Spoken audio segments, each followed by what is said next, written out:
ஒரு காலத்தில் ஆடு மாடுகளை மேய்ச்சிக்கிட்டு இருக்கும்போதில் காடுகளுக்கு சென்று ஆடு மாடுகளை மேய்க்கிறப்போ தண்ணீர் முடிஞ்சிருச்சுன்னா இதாக இருக்குது பார்த்திங்களா, இந்த கள்ளி முளையான் இளந்தண்டுகளை தான் பிச்சு சாப்பிட்டாங்க. இது நீர் சத்து நிறைந்ததாக இருக்கும்.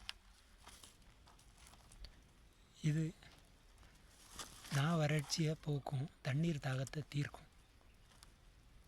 காடுகளில் தண்ணீர் தாகத்தில் கஷ்டப்படாமல்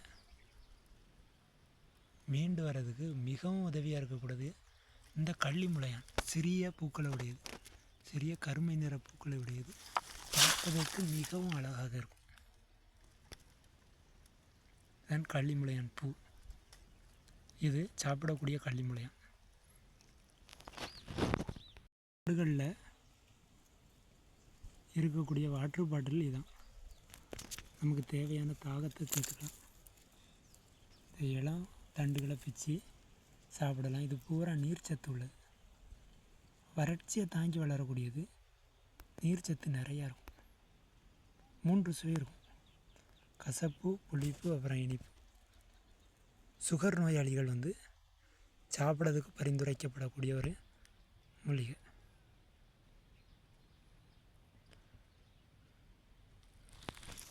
பாருங்கள், கள்ளி முளையான்.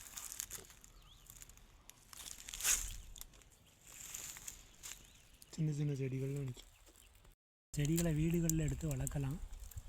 இது ஒரு பாலைவன தாவரம் மாதிரி வறட்சியை தாங்கி வளரக்கூடிய செடி. ஆனால் இதுக்கு தண்ணி நிறையா ஊற்றினா அழுகிடும். இந்த செடியை எடுத்து 1 மாதம் 2 மாதம் வீட்டில் சும்மா போட்டிருந்தா கூட உயிரோடு இருக்கும். மண்ணில் வச்சு தண்ணியை சதன்னு ஊற்றிடக்கூடாது. 3 நாளைக்கு ஒரு தடவை தெளித்து விடணும். அப்படின்னா இது நல்லா வளரும்.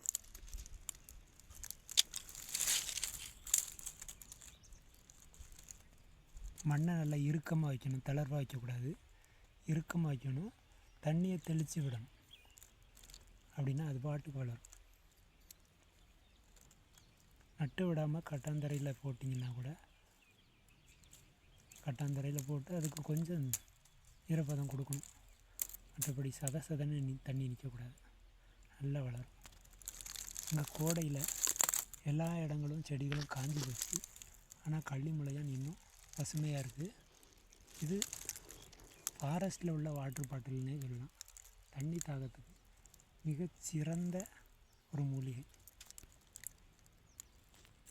இந்த இருக்க பாருங்கள் மூலிகை. இதில் பாருங்கள், காய்கள் வந்திருக்கு. 2 மான் கொம்பு மாதிரி வந்திருக்குல்ல.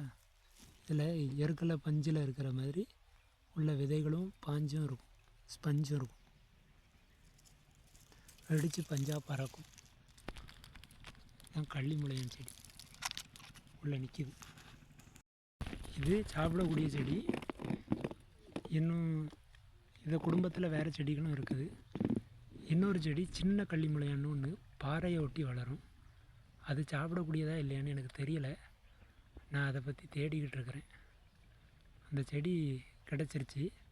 அது சாப்பிடக்கூடியதா இல்லையா அப்படிங்கிறத தான் தேடிக்கிட்டு இருக்கிறேன்.